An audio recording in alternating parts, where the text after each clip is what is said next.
Vocês conseguem ver minha tela?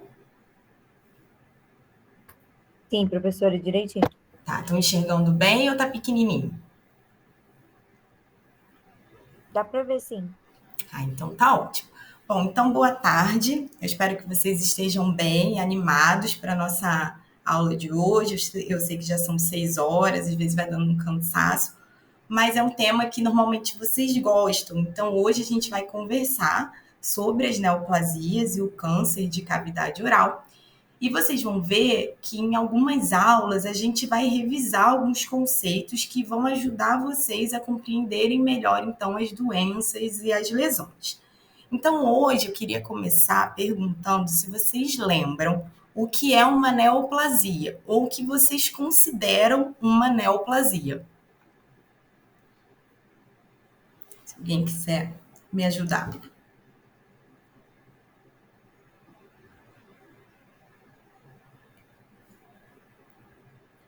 Ninguém? Vou ficar solitária? Eu penso em crescimento desordenado, assim, toda vez que vem essa palavra. Sim, um crescimento sem controle, né? Que nada Isso. está influenciando aquele crescimento. Uhum. Entendi. Mais alguém?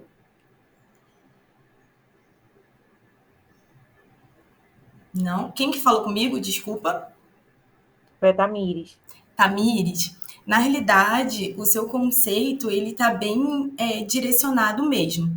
Porque quando a gente vai parar para ler o significado da palavra neoplasia, ele quer dizer novo crescimento. E se a gente procurar nos livros didáticos, a gente vai ver que a definição é uma massa anormal de tecido, cujo crescimento é excessivo e não coordenado com aquele dos tecidos normais, e que persiste da mesma maneira excessiva após a interrupção do estímulo que originou as alterações. Então, em outras palavras, o que essa definição quer dizer é que esse novo crescimento, essa neoplasia, ela é resultado de células que são alteradas geneticamente e conseguem passar essas alterações adiante para sua prole. E então essas células elas conseguem se proliferar de forma independente de algum estímulo. Então, para vocês entenderem melhor, é importante a gente lembrar que diariamente as nossas células elas são submetidas a estímulos fisiológicos, químicos e físicos, biológicos, enfim. E frente a esses estímulos, as nossas células elas são estressadas, elas precisam dar uma resposta. E essa resposta ela vai depender tanto do tipo celular como do tipo de estímulo, da intensidade e do tempo de duração desse estímulo. E geralmente as nossas respostas elas estão relacionadas ou à proliferação celular. Então, quando frente a esse estímulo as nossas células se proliferam, ou seja, aumentam em número, a gente vai encontrar a hiperplasia, quando elas aumentam o seu volume, o seu tamanho individual, para conseguir suprir aquela nova demanda. Então, a gente tem a hipertrofia.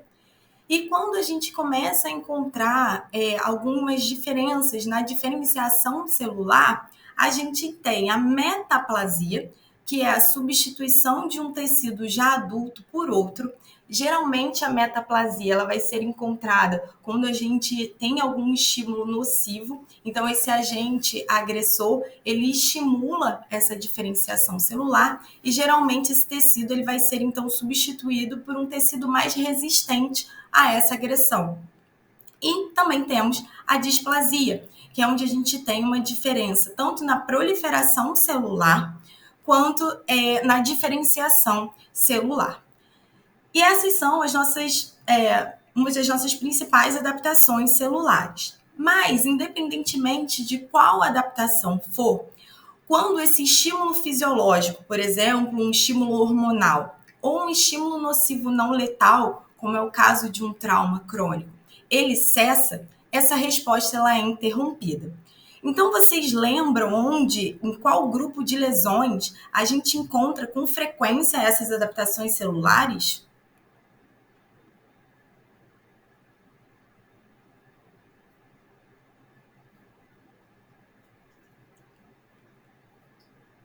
Ninguém? Bom, a gente encontra nas lesões reacionais, que, como o nome já indica, é uma resposta a algum estímulo. Então, quando a gente cessa esse estímulo iniciador da lesão reacional, geralmente a lesão ela vai se estabilizar ou até mesmo regredir. Nas neoplasias, isso não acontece.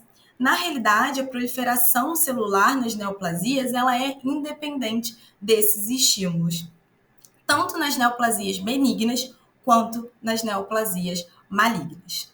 E apesar das neoplasias benignas e malignas elas compartilharem essa característica de autonomia, né, da proliferação, independente desse estímulo fisiológico de crescimento, a gente tem que o comportamento biológico e histológico dessas neoplasias é bastante diferente. Então, de forma geral, o crescimento das neoplasias benignas ele é lento. Então, essa célula ela vai se amadurecer, se diferenciar. E esse crescimento lento e expansivo geralmente vai sendo delimitado por uma cápsula. Por isso que a gente tem a encapsulação frequente na neoplasia benigna. A morfologia das células que compõem a neoplasia benigna, ela é semelhante à célula de origem. Então, a gente consegue discernir de onde veio essa neoplasia. A mitose, que é aquele processo de divisão celular, é raro e típico nas neoplasias benignas. Isso porque nessas neoplasias, as células elas não estão se proliferando de uma forma tão intensa. E quando essa divisão, essa proliferação ela acontece, ela ocorre como aconteceria numa célula até não neoplásica, o processo de divisão, apesar dele ser independente do estímulo. E a metástase, que é quando a gente encontra aquela neoplasia distante do seu sítio de origem, ela não ocorre nas neoplasias benignas. Já nas neoplasias malignas, tudo acontece ao contrário. Então, o que a gente vai observar é um crescimento rápido. Então, rapidamente, essas células que compõem a neoplasia maligna, elas vão tomando conta, elas substituem as células funcionais daquele tecido onde a neoplasia está acontecendo. Ela apresenta um crescimento infiltrativo. Então, as neoplasias malignas, elas conseguem invadir e destruir as estruturas adjacentes ali ao local de seu acometimento. Ela é pouco limitada, a encapsulação ela é ausente. A morfologia das células ela é muito diferente das células de origem. E quanto mais diferente for essa morfologia, pior é o prognóstico para o paciente. As mitoses elas são frequentes e atípicas. Isso demonstra que essas células elas estão se proliferando muito e de uma maneira não usual. E as metástases elas são frequentes. Tudo bem até aqui?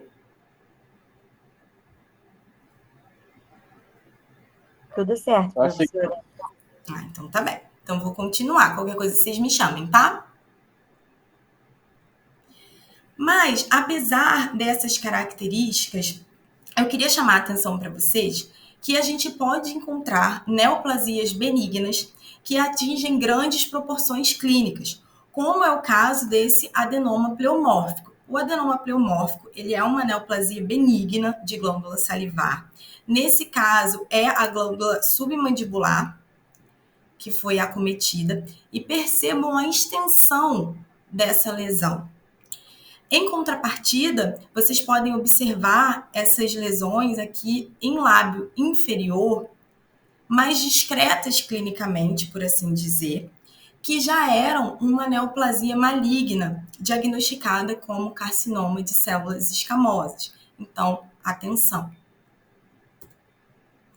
Em relação à nomenclatura das neoplasias, é bom a gente lembrar que basicamente as neoplasias são compostas pelo parênquima, que são as células neoplásicas propriamente ditas, e pelo estroma, que é o tecido de sustentação, de nutrição daquela neoplasia. E para nomear as neoplasias benignas, a gente vai levar em consideração, então, o parênquima, essa célula, esse tecido que originou a neoplasia, e vai acrescentar o sufixo OMA. glioma. Então, uma neoplasia benigna do tecido cartilaginoso é chamado de condroma. A neoplasia benigna originada na célula de Schwann, schwannoma. E a neoplasia benigna originada do tecido glandular. Vocês lembram? Eu dei a cola ali antes. Adenoma? Exatamente, um adenoma. E a neoplasia benigna do tecido gorduroso? Esse não tem cola. Desculpa. Lipoma? Qual? Lipoma? Exatamente, o lipoma. E assim a gente vai nomeando. Mas toda regra, ela tem suas exceções. Então, as exceções de nomenclatura são os epônimos, como é o caso do tumor de Warthin, que na realidade é uma neoplasia benigna da glândula salivar parótida, e ele recebeu esse nome em homenagem ao patologista que descreveu 2 casos dessa neoplasia, mais ou menos em 1929. Outra exceção são quando a gente encontra componentes múltiplos, como é o caso do angiolipoma, que é uma neoplasia composta de vasos sanguíneos e também de adipócitos maduros, então a nomenclatura vai incluir ambos os componentes. E também quando são adicionados sufixos indevidos, como é o caso do melanoma, do linfoma e do mieloma, que se tratam de neoplasias malignas. E aproveitando que a gente falou de linfoma, só que para vocês saberem, hoje, dia 15 de fevereiro, é o Dia Internacional da Luta contra o Câncer Infantil. Então, é uma campanha que foi criada em 2002 e ela vem divulgando, né, conscientizando as pessoas. E o linfoma, ele está entre os tipos de câncer mais comuns em crianças. Então, aqui eu trouxe para vocês, aproveitando o dia e o tema da aula, tá bem? E como nem só de teoria vive o estomatologista, pelo contrário, eu trouxe um caso clínico para vocês de uma paciente de 50 anos de idade, do sexo feminino, melanoderma, apresentando um aumento de volume em região de mucosa jugal esquerda, com 5 meses de evolução. Ele era assintomático e sem histórico prévio de trauma. Então, na inspeção visual extraoral, não eram observadas nenhuma assimetria facial na paciente. Intraoralmente, ela apresentava esse aumento de volume em mucosa, em mucosa jugal esquerda. A palpação, esse aumento de volume, ele era amolecido. Diante do quadro, foi realizada uma punção aspirativa por agulha fina, com um resultado negativo. Isso quer dizer que não foi aspirado nenhum conteúdo visível. E então foi realizada a biópsia excisional, que é quando a gente remove toda a lesão. E aí aqui está a lesão, percebam que ela apresenta essa coloração amarelada. E quando a lesão ela é introduzida no frasco contendo formol, a lesão ela flutua. E vocês lembram por que isso acontece? Vocês já viram isso em algum momento? Porque a densidade da gordura é menor. Exatamente. É exatamente isso. Como a densidade da lesão ela é menor que a do formol, a lesão ela flutua. Então, como hipótese diagnóstica, vocês pensam Lipoma. exatamente do lipoma. E realmente foi o diagnóstico definitivo desse caso. E o lipoma, ele é uma neoplasia benigna do tecido gorduroso, como a gente já falou. É a neoplasia mesenquimal mais comum, só que geralmente ela é encontrada na região extraoral, principalmente no tronco, na região do abdômen, que é onde a gente apresenta o maior número de adipócitos, geralmente. Intraoralmente, ela é uma lesão incomum, e quando ela acontece, geralmente ela acomete a mucosa jugal. Mas outros sítios, como o lábio, o assoalho, eles podem estar acometidos, podem ser acometidos pelo lipoma. Geralmente, a apresentação clínica dessa lesão é um nódulo céssio ou pediculado, amolecido à palpação, circunscrito, de coloração amarelada quando localizado mais superficialmente nos tecidos e normocrômica quando localizado mais profundamente. Apresenta crescimento lento, acomete pacientes de ambos os sexos, qualquer etnia e qualquer idade, apesar de ser mais comum em pacientes na quarta década de vida. Ela é mais comum em obesos, contudo, o metabolismo das células neoplásicas, do lipoma, nada tem a ver com o nosso metabolismo da gordura normal.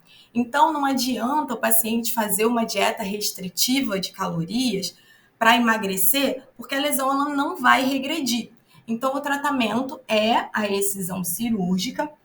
E quando a gente vai fazer a avaliação microscópica, percebam que ela realmente é uma lesão, olha, bem delimitada e no maior aumento que as células que compõem essa lesão, elas são muito similares a um adipócito maduro não neoplásico. Então, reforça aquelas características que a gente viu da neoplasia benigna. Certo?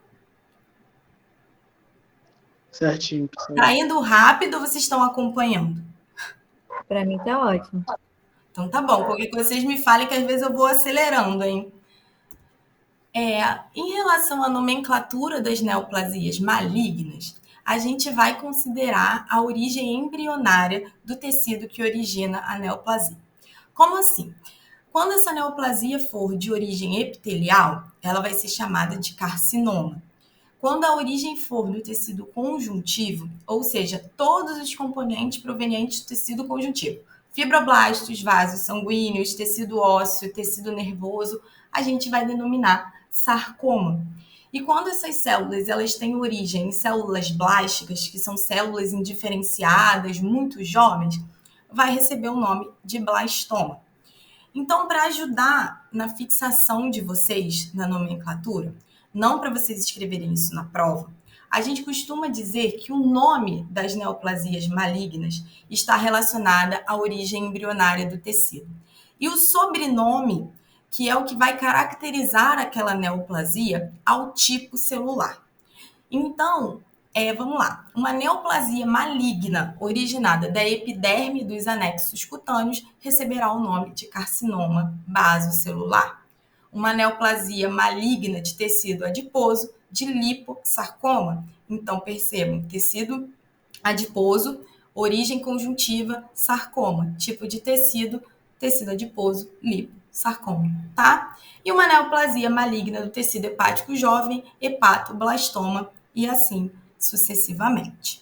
Mas também iremos encontrar as exceções de nomenclatura, como é o caso do carcinoma mucoepidermoide, que na realidade ele é nomeado por conta da sua morfologia histológica.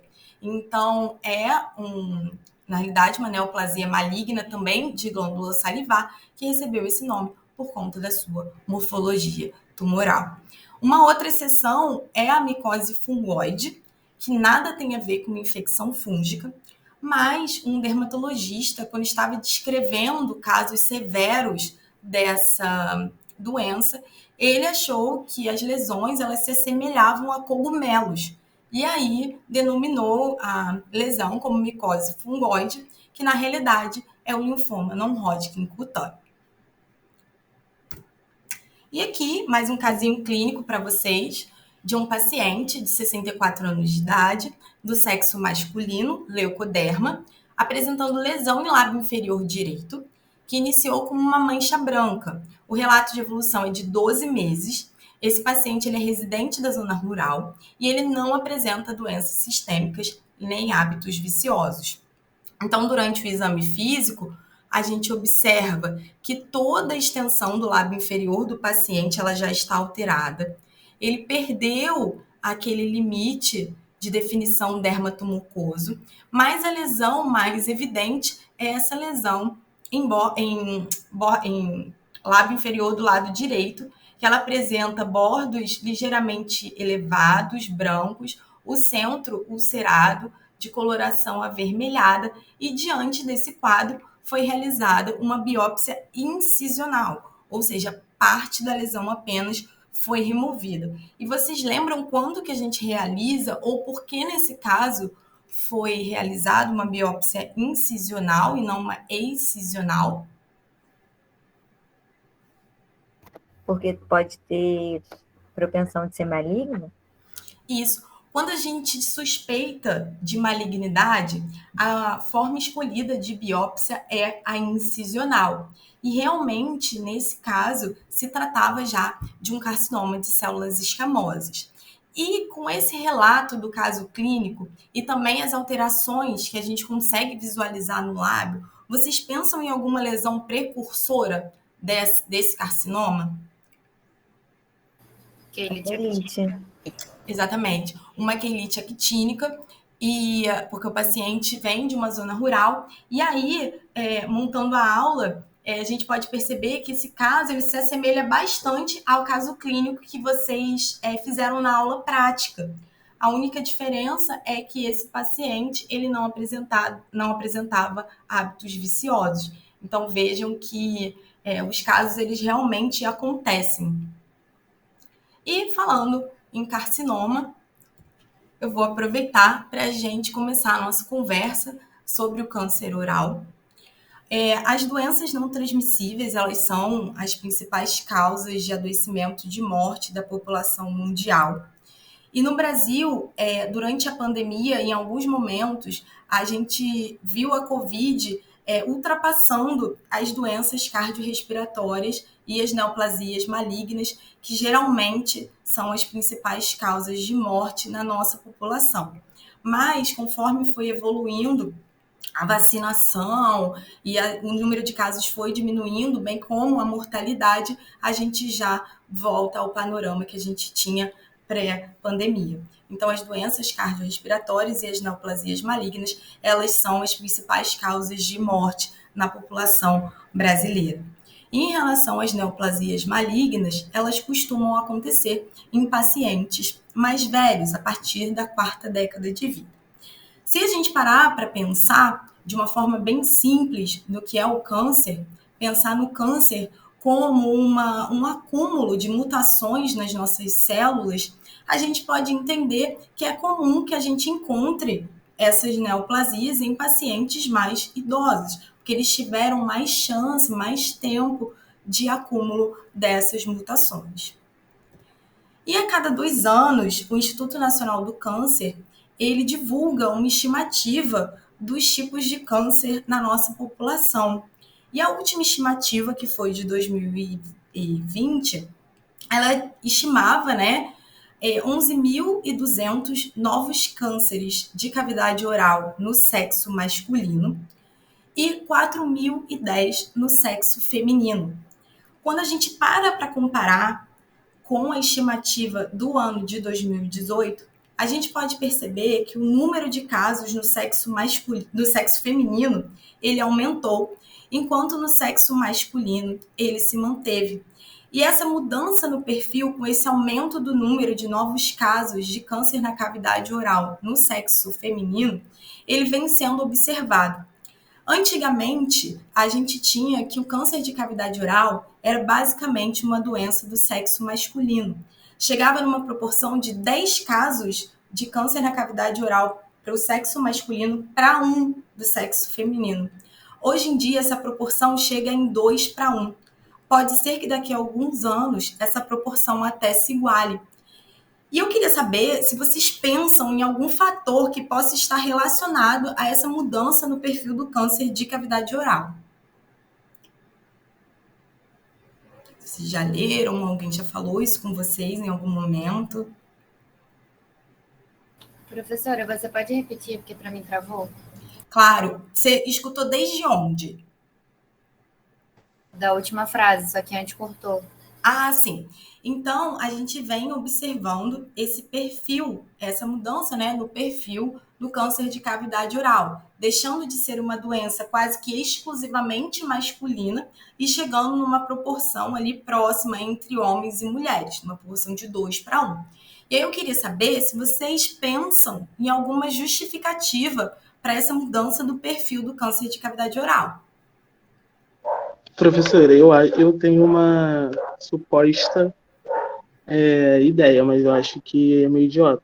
Não, nunca nenhuma ideia idiota? Pode me falar, por favor.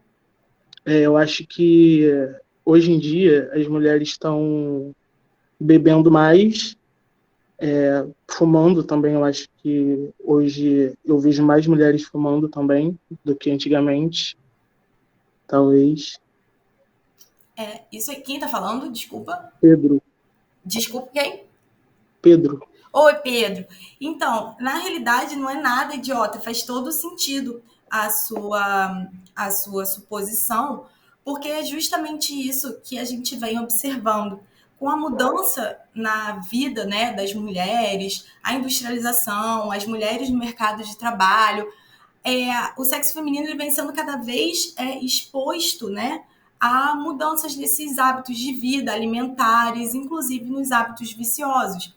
Então, as mulheres elas estão expostas cada vez mais a agentes cancerígenos, sejam eles da alimentação e dos hábitos viciosos, como é o caso do tabagismo e do alcoolismo. Então, a gente busca se igualar, né, pelo lado bom, mas acaba que, em consequência, a gente vem se aproximando nas doenças também dos homens.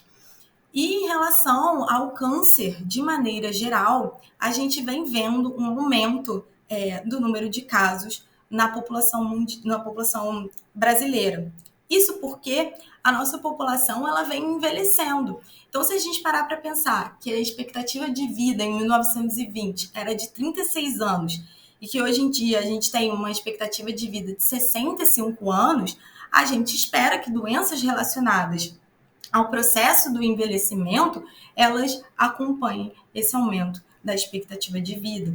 Então, além dessas mudanças todas nos nossos hábitos e na nossa vida, a gente tem também o aumento da expectativa de vida associado a esse aumento do número de câncer. professora, Oi. eu li um artigo que ele falava sobre a mudança no panorama do câncer de cabeça e pescoço, no caso, mas no quesito da idade. Porque ele falava que, pelo menos na década de 80, né, as pessoas tinham costume, uma maior facilidade para fumar, né? Você podia fumar em qualquer lugar. E hoje já a mudança desse panorama é devido ao HPV na população jovem, no caso. Então, o artigo falava que hoje em dia tem um crescimento, eu não sei o certo, se é maior no público mais jovem do que no público de mais idade. Tá, deixa eu só te explicar. A associação com o HPV para o carcinoma intraoral, ela ainda não está bem estabelecida, mas realmente na região de orofaringe a gente tem observado, né, quem estuda isso, um aumento do número de carcinomas relacionados a esse vírus. Então, realmente, acomete pacientes mais jovens, mas a região de orofaringe. Na região intraoral, não tem, mas tá correto o seu raciocínio e o que você leu, viu? Mas Tá bom, para você saber que na região intraoral, essa associação com o vírus do HPV, ela ainda não está estabelecida. Mas é isso aí mesmo. O pensamento normalmente, os cânceres relacionados a essas infecções virais, elas estão associadas a pacientes mais jovens. E realmente, o decréscimo, né, dessa questão da liberação dos locais para fumo pode refletir no futuro num decréscimo do número de novos cânceres. Mas a gente sabe que o paciente que é um tabagista crônico, ele consegue fumar mesmo com essas restrições. Então, a gente ainda não viu, em número de casos, um decréscimo dos cânceres de cavidade oral, tá bom? Mas pode ser que isso um dia se reflita. Mas aí, no momento, ainda não, tá? No momento, a gente ainda está vendo, na realidade, um acréscimo dessa doença. Uhum. Tudo bem? Tá bom, obrigado. Nada. Tudo bem. Bom, e quando a gente vai observar a distribuição proporcional dos 10 tipos de câncer mais incidentes no Brasil, nessa mesma estimativa do INCA, a gente vai observar que o câncer de cavidade oral no sexo masculino, ele ocupa a mesma posição no estimativa do ano de 2018, que é a 5ª posição no ranking. Já no sexo feminino, ele não entra entre os 10 tipos mais incidentes, o que não quer dizer que a gente possa negligenciar esse câncer, porque o comportamento dele é tão agressivo que a taxa de mortalidade, de morbidade relacionadas a esse câncer, ela chega a ser maior do que o de cânceres mais incidentes, como é o caso do pulmão e o de colo de útero. Então, estejam bastante atentos a essa condição. E quando a gente fala de câncer de cavidade oral, a gente pensa em 96% dos diagnósticos como carcinoma. E se a gente parar para pensar, isso faz sentido, porque o carcinoma, ele tem origem epitelial. Pensando no epitélio como a camada mais externa, né, da nossa mucosa, ela vai estar mais exposta aos agentes carcinogênicos externos. E além disso, o epitélio, ele se prolifera muito. Então, ele tem uma maior chance de acumular ao longo dessa sua proliferação aquelas mutações que, ao final, resultam no desenvolvimento do câncer. E, certamente, quando a gente pensa em câncer de cavidade oral, a gente diagnostica em 90% dos casos o carcinoma de células escamosas, que é também chamado de carcinoma epidermoide e de carcinoma espinocelular. Provavelmente vai ser o câncer oral que vocês vão ter contato aí ao longo da vida profissional de vocês. E é por isso que a gente vai focar nele a partir desse momento da aula. Então, o carcinoma de células escamosas, ele pode ocorrer em qualquer localização, mas as áreas de maior acometimento são lábio inferior, borda lateral de língua, assoalho e palato. No lábio inferior, o comportamento do carcinoma de células escamosas, ele lembra muito um câncer cutâneo. Ou seja, ele tem um comportamento menos agressivo do que quando a gente acomete, quando é acometida a região intraoral. Por esse motivo, vocês vão ver que nos estudos e nos livros didáticos, o lábio inferior, ele acaba sendo analisado separadamente. E o carcinoma de células escamosas, ele acomete mais homens entre a 5ª e 6ª década de vida e ele é multifatorial. Isso quer dizer que um fator isolado, ele não justifica, ele não é o causador do desenvolvimento da doença. Então, a gente precisa de múltiplos fatores para que essa doença se desenvolva. E esses fatores, eles podem ser extrínsecos, ou seja, que vêm de fora, como é o caso do tabaco e do álcool, ou intrínsecos, como é o caso da genética. E é por isso que é tão importante a gente conscientizar os nossos pacientes da importância da interrupção dos hábitos viciosos. Porque nesses fatores extrínsecos adquiridos, a gente consegue intervir. Nos fatores intrínsecos, como a genética, infelizmente não. Então, por isso que a gente tem que focar em interrupção dos hábitos para a prevenção da doença. E em epidemiologia, quando a gente fala de fator de risco, a gente pensa em um indivíduo que, exposto a um determinado fator, ele apresenta um maior risco de desenvolver uma doença. E em relação aos fatores adquiridos, fatores de risco adquiridos para o carcinoma de células escamosas intraoral, a gente destaca certamente o tabagismo e o etilismo. O tabaco, ele apresenta mais de 60 substâncias carcinogênicas, entre elas o alcatrão e as aminas aromáticas. E o álcool, ele não o mecanismo dele de forma isolada na carcinogênese ainda não está bem estabelecido. Mas o que a gente sabe é que ele acaba tornando as mucosas mais permeáveis às substâncias carcinogênicas do tabaco, porque ele consegue solubilizar essas substâncias. Então, acaba que o sinergismo do tabaco com o álcool aumenta em 100 vezes ou mais a chance do paciente desenvolver um carcinoma.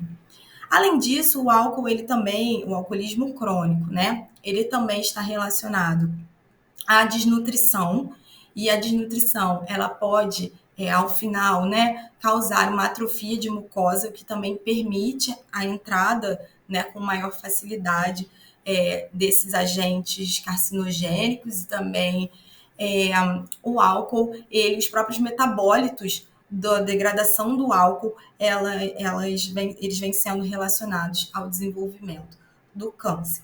Então, vocês podem encontrar ao longo da vida profissional de vocês o paciente que não se considera tabagista, mas ele fala a seguinte frase: eu até fumo, mas eu só fumo quando eu bebo.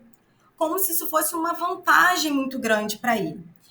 Na realidade, é claro que em termos de quantidade de exposição aos agentes do tabaco, talvez ele esteja menos exposto do que um paciente que é um tabagista crônico. Ou seja, o tabagista crônico vai fumar um maior número de cigarros do que esse tabagista eventual.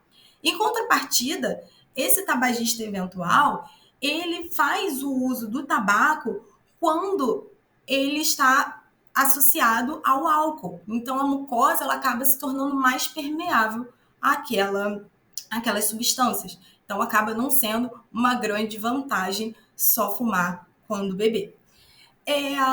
Os efeitos, então, do tabaco e do álcool, eles são cumulativos. Isso quer dizer que quanto mais exposto em número, né, em quantidade, e por maior tempo, maior a possibilidade da doença acontecer.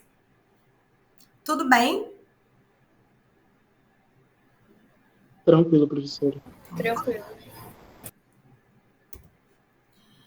Bom, e o carcinoma de células escamosas, ele tem uma apresentação clínica variada. Então, a gente pode encontrar uma lesão com uma superfície íntegra, com uma superfície ulcerada, uma lesão endofítica, exofítica.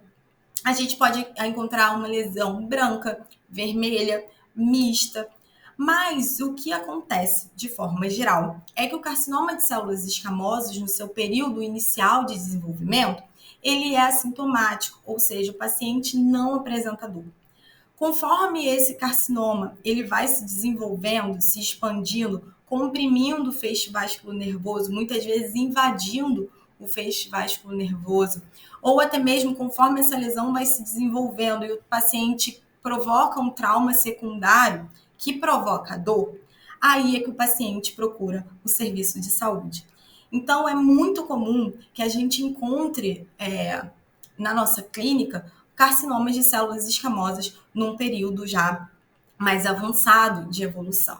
Então, geralmente a gente encontra essas lesões úlcero-infiltrativas de superfície irregular, com bordos endurecidos, a coloração mista. Percebam que a gente tem áreas mais brancas, algumas áreas mais salpicadas aqui em vermelho. Apresenta essa região de necrose central e geralmente nessa fase o paciente já apresenta alguma metástase. E a metástase do carcinoma de células escamosas geralmente acontece por via linfática. E é por isso que quando a gente faz a prática do exame clínico e físico, né, com vocês, a gente foca nessa palpação dos linfonodos, porque os linfonodos eles são potenciais sítios de metástase do carcinoma de células escamosas. E aí vocês lembram, quando a gente palpa um linfonodo metastático, qual é a característica que, no geral, ele apresenta? Duro, fixo, Indolor. indolor. Espera aí, que falou todo mundo junto. Mas eu vou escutar, vamos lá. Duro, fixo e indolor. Exatamente. Ele normalmente é endurecido, fixo e indolor. Então, a gente precisa palpar e estar atentos, tá bem? Bom, e ao longo do tempo, foi surgindo a necessidade da gente classificar essas neoplasias. E nesse contexto de classificação, a gente vai encontrar o sistema de estadiamento tumor linfonodo metástase, como vocês conhecem, um sistema TNM. Então, o T está relacionado ao tumor primário. E a gente nunca quer diagnosticar um câncer, né? Mas, quando ele é diagnosticado, o ideal é que o câncer esteja nessa classificação aqui, TIS, TIS, que ela apresenta somente o carcinoma in situ, no sítio primário. Então, esse carcinoma ele ainda não invadiu. Então, é um momento precoce, né, de diagnóstico. O N tem a ver com o envolvimento dos linfonodos, e aí, nesse caso, a gente gostaria que todos os pacientes estivessem em N0, ou seja, nenhuma metástase nos linfonodos regionais. E o M significa as metástases à distância. E aí a classificação é sem evidência de metástase, M0, e metástase à distância, M1. Então, claro que a gente gostaria que os pacientes não tivessem evidência de metástase à distância. E foi necessário essa elaboração desse sistema de estadiamento para auxiliar no prognóstico, já que o prognóstico ele varia se o câncer ele está restrito ao seu sítio de origem ou já disseminado para outras regiões, auxilia o planejamento do tratamento, a avaliação desse tratamento também, então o paciente ao longo do tratamento ele vai sendo submetido a esse sistema de estadiamento, facilitar a comunicação entre os profissionais, já que é um sistema internacionalmente aceito, e contribuir para a pesquisa, já que esse paciente ele vai ser acompanhado, documentado de uma forma bastante padronizada, o que contribui para as pesquisas. O diagnóstico definitivo do câncer ele é através do diagnóstico histopatológico. Através do diagnóstico histopatológico, esse câncer ele também é graduado em bem diferenciado, moderadamente diferenciado e pouco diferenciado. E o prognóstico que é melhor para o paciente é quando esse carcinoma é bem diferenciado, ou seja, ele se assemelha às suas células de origem. O prognóstico ele é variável, então ele depende da idade do paciente, das condições sistêmicas, do local de acometimento desse câncer, e do momento até, né, do diagnóstico, ele está ali restrito àquele sítio primário, ele já se disseminou, tudo isso vai fazer com que esse prognóstico do paciente ele varie. O tratamento ele pode ser cirúrgico através da radioterapia, quimioterapia ou uma combinação dessas terapêuticas, e quem vai definir isso é o médico oncologista. E o cirurgião dentista, ele faz parte da equipe multiprofissional de atendimento do paciente oncológico. Então, a gente age previamente ao tratamento, a gente vai diminuir os focos de infecção para aquele paciente, locais de possível trauma para o paciente, vamos tratar as cáries, vamos deixar promover a saúde oral para o paciente iniciar o tratamento oncológico. Durante o tratamento, muitas vezes a gente lida com os efeitos secundários à terapia oncológica, como a xerostomia e a hipossalivação, a mucosite. Então, é importante que a gente saiba lidar e tratar essas condições. E, posteriormente ao tratamento, quando o paciente ele precisa de uma reabilitação ou mesmo para manter aquela saúde oral, tá? E, gente, pode parecer, às vezes, repetitivo, mas é muito importante que a gente atue em prevenção. Então, que a gente consiga conscientizar nossos pacientes, conversar abertamente com eles sobre as interrupções desses hábitos viciosos, que a gente consiga identificar aquelas lesões potencialmente malignas que vocês viram semana passada, e que lembrar que as lesões vermelhas, brancas e ulceradas, que não cicatrizam em 14 dias, precisam de biópsia. Eu queria saber se vocês têm alguma dúvida. Professora, eu tenho uma dúvida quanto à diferenciação celular. Então, o câncer seria pior se fosse bem diferenciado? Não, ele é melhor quando ele é bem diferenciado, porque a diferenciação é como se fosse uma especialização da célula. Então, quanto mais diferenciado ele for, mais próximo a uma célula normal ele a uma célula funcional. Quanto mais indiferenciado, menos especializado ele é. Então, muitas vezes a gente não consegue nem identificar, se não lançar mão de alguns métodos de diagnósticos auxiliares, de saber de onde que veio, assim, qual é a origem daquele tumor, de tão indiferenciadas que aquelas células estão.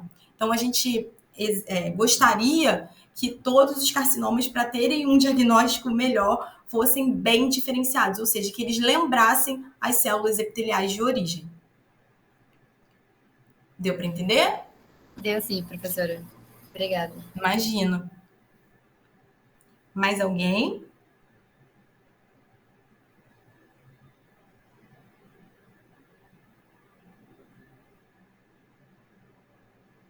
Não? Então, gente, eu queria agradecer a atenção de vocês. Meu e-mail, caso vocês precisem falar comigo. Eu vou pedir para vocês não saírem, que eu vou fazer a chamada. Eu só vou interromper a gravação, tá bem?